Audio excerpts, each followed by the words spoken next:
नमस्कार बच्चों, बीए प्रथम वर्ष की क्लास में हितोपदेश का हम अध्ययन कर रहे थे।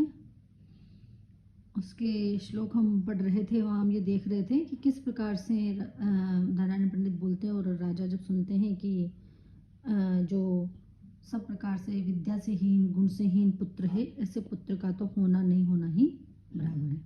हा हा पुत्र का, हे पुत्र, न अधीतम गतासु एतासु रात्रिषु तेन त्वं विदुषां मध्ये पंके गौरीव शीर्षि। कि हे कुत्सित पुत्र, जिसने गतासु रात्रिषु, बीती हुई रात्रियों में, न अधीतम शास्त्रों का अध्ययन नहीं किया है, तेन तुम, वह तो, विदुषां मध्य, विद्वानों के बीच में, पंके गो इव सीदसी, जैसे विद्वानों के बीच में पंख यानी कीचड़ होता है, उसी प्रकार से वो व्यक्ति भी कीचड़ में फंसे हुए बेल की तरह ही दुखी रहता है। कवि का तात्पर्य है कि जो व्यक्ति अध्ययन करके ज्ञानार्जन नहीं करता, वह अपने जीवन में विद्वत समाज के बीच बैठकर ज्ञान का प्रसंग होने पर निरुत्तर हो जाता है। ज्ञान की गुत्थियों में उसी प्रकार उलझ कर रह जाता है जैसे कि कीचड़ में फंसी हुई कोई गाय हो। तो इसीलिए पढ़ने की अवस्था में पढ़ा नहीं गया तो दीप्यमान दिन भी रात के समान ही हो जाता है। आगे वो कहते हैं, तत्कथम इदानीं में ते मम पुत्रो गुणवंतम।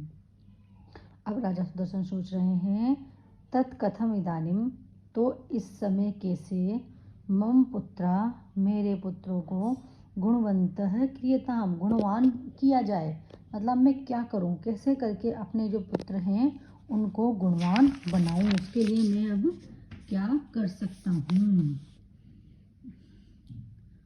आहार निद्रा भय मैथुनच्च सामान्यमेतं पशुभिः निर्भराणां धर्मो हि तेषां अधिक विशेषो धर्मेण हीनाः पशुभिः समानः।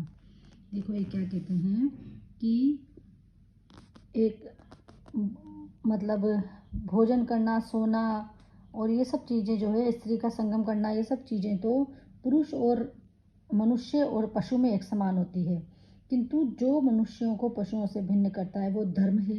अब धर्म से कोई रहित है तो ऐसा मनुष्य पशु के समान ही है। आहार, खाना खाना, निद्रा, सोना, भय से युक्त होना, मैथुनच्च, मैथुन करना, स्त्री का समागम करना, सामान्यम एतत् पशु भी निरामणाम, कि ये तो पशुओं के और मनुष्यों के समान ही है। धर्मो ही तेषाम अधिको, एकमात्र धर्म ही उनमें अधिक होता है। और धर्मेण हीना पशु भी समाना, धर्म से हीन व्यक्ति पशु के समान कहलाता है। अर्थात जो मनुष्य धर्महीन है वह पशु है, क्योंकि आहार ग्रहण करना, भयभीत होना, मैथुन करना यदि मानव है तो वो पशुओं में भी है। यदि मानव और पशु के मध्य कोई विभाजक रेखा है तो वो धर्म है। पशु धर्महीन होते हैं क्योंकि उन्हें स्व कर्तव्य का बोध नहीं होता, जबकि मनुष्य को अपने स्व कर्तव्य का बोध होता है और उसे अपने कर्तव्य का पालन करना चाहिए। केवल मात्र आहार, निद्रा, भय और मैथुन में रत रह करके मनुष्य पशु के तुल्य ही हो जाएगा। धर्मार्थ काम मोक्षाणाम यस्य कस्य अपि न विद्यते अजागलस्तनेव तस्य जन्म निरर्थकम्। ये क्या कहते हैं कि जो भी मनुष्य, जिस मनुष्य के धर्म, अर्थ, काम और मोक्ष, धर्म, अर्थ, काम और मोक्ष जो चारों पुरुषार्थ हैं, इन चारों में से यस्य एको अपि न विद्यते, जिसके पास एक भी विद्यमान नहीं है, वो अजागलस्तनेव तस्य जन्म निरर्थक, कि बकरी के गले में लटकते हुए स्तन के समान उसका जन्म निरर्थक है। अर्थात पुरुषार्थ चतुष्टय या चतुर्वर्ग जो होते हैं, धर्म, अर्थ, काम और मोक्ष जो होते हैं, वो मानव के प्रयोजन हैं। जिस व्यक्ति का कोई प्रयोजन ही नहीं है वह तो स्वयं ही निरर्थक है। अर्थात मानव को प्रथम तो मोक्ष प्राप्ति पर्यंत प्रयास करना चाहिए। इस प्रयास में मनुष्य मोक्ष प्राप्ति तक प्रयास करेगा तो व्यक्ति मोक्ष प्राप्त कर लेगा, यही सर्वश्रेष्ठ है। कोई धर्म अर्थ काम ही प्राप्त कर पाता है तो वह भी ठीक है। इनकी प्राप्ति के प्रयास में यदि एकाध भी पुरुषार्थ प्राप्त हो जाता है तो मानव कम से कम निरर्थक तो नहीं हो सकता। यदि कोई उस ओर उन्मुख ही नहीं होता है तो व्यक्ति तो समाज के लिए उसी प्रकार निरर्थक हो जाता है जिस प्रकार की बकरी के गले में कोई स्तन आकार मांस लटका हुआ। बकरी के गले में एक अजागल स्तन बोलते हैं उसको। बकरी के गले में एक मांस सा कुछ लटका होता है लेकिन वो व्यर्थ होता है, निरर्थक होता है। उसी प्रकार जो व्यक्ति पुरुषार्थ चतुर्थ में से किसी को भी प्राप्त करने का प्रयत्न नहीं करता, प्रयोजन के बिना ही जो व्यक्ति रहता है वो व्यक्ति अजागल स्तन के समान अर्थात बकरी के गले में लटकने वाले उस निरर्थक स्तन के समान ही है, बेकार की ही चीज है। तो ऐसे ही मेरे पुत्र हैं जो कि किसी प्रकार के पुरुषार्थों में नहीं लग रहे हैं, प्रयत्न नहीं कर रहे हैं, तो ये भी इनका जन्म भी निरर्थक ही है। आयुः कर्म च वित्तं च विद्या दिननेव च पंच एतानि अपि सृज्यन्ते गर्भस्थितिहीन। ये क्या कहते हैं कि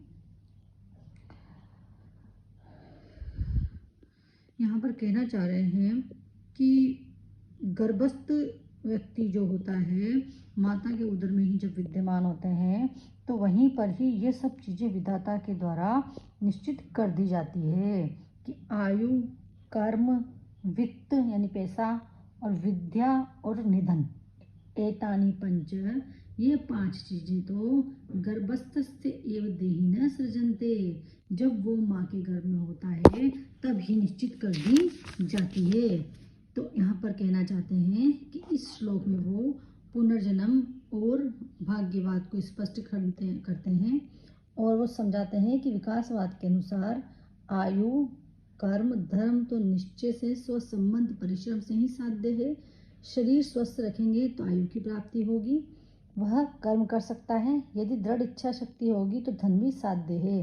विद्या बिना परिश्रम के किसी भी प्रकार से संभव नहीं है। किंतु यहाँ नारायण पंडित कहते हैं कि आयु, कर्म, धन, विद्या और मृत्यु मानव के जन्म के पूर्व ही नियत कर दिए जाते हैं।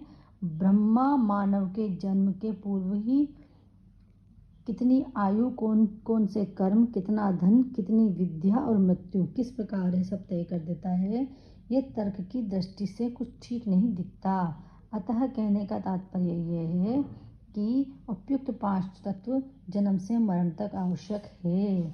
तो ऐसी परिस्थिति में कुछ भी हो जाए मनुष्य और सृष्टि मानव सृष्टि से ही होती है। अवश्य भाविनो भावा भवन्ति महता अपि नग्नत्वं नीलकंठस्य महा अहि शयनम हरे। अब देखो ये क्या कहते हैं कि अवश्य भाविनो भावा भवन्ति, कि जो अवश्य भावी होता है अर्थात जो अवश्य होता है वो होता ही है। भाग्यवाद कहने का तात्पर्य है यहाँ पर कि अवश्य भाविनो भावा भवताम, अवश्य भावी चीजें तो होती ही है।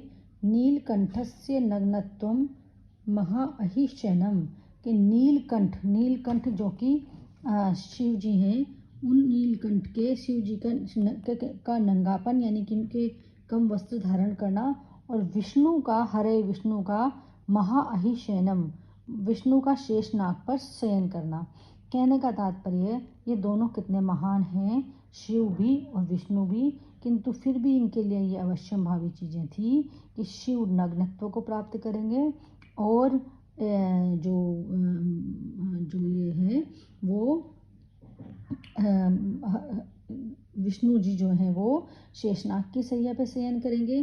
तो ये अवश्य वस्तुएं हैं जो कि होकर के ही रहती है, चाहे से कितना भी कोई व्यक्ति संपन्न हो, कितना भी कोई व्यक्ति प्रचंड हो, किंतु फिर भी उसके कहते हैं कि पूरा काल में देवताओं और राक्षसों ने मिलकर समुद्र मंथन किया, इसमें चंद्रमा, लक्ष्मी आदि 14 प्रकार के पदार्थों की प्राप्ति हुई। इसमें हलाहल विष भी था और उसके प्रचंड प्रभाव से विश्व जलने लगा। तब देवताओं की प्रार्थना पर भोले शंकर ने उसे अपने कंठ में धारण कर लिया, इसे, और उनका कंठ जो है नीले रंग का पड़ गया, इसीलिए उन्हें नीलकंठ कहा जाता है। तो ये भाग्य का ही फल है कि वो इतने महान होते हुए भी दिगंबर कहलाए जाते हैं और नग्न रहते हैं। उसी प्रकार से अगर कहा जाए तो शेषनाग की सैया पर होते हैं जो कि विष्णु भगवान हैं। वो शंख चक्र गदा पद्म सभी को धारण करने वाले हैं, किंतु फिर भी अगर उनके भाग्य में शेषनाग की सैया पर सोना लिखा है तो वे वहीं पर सोते हैं, अर्थात अवश्य भावी वस्तुएं अवश्य ही होकर रहती है।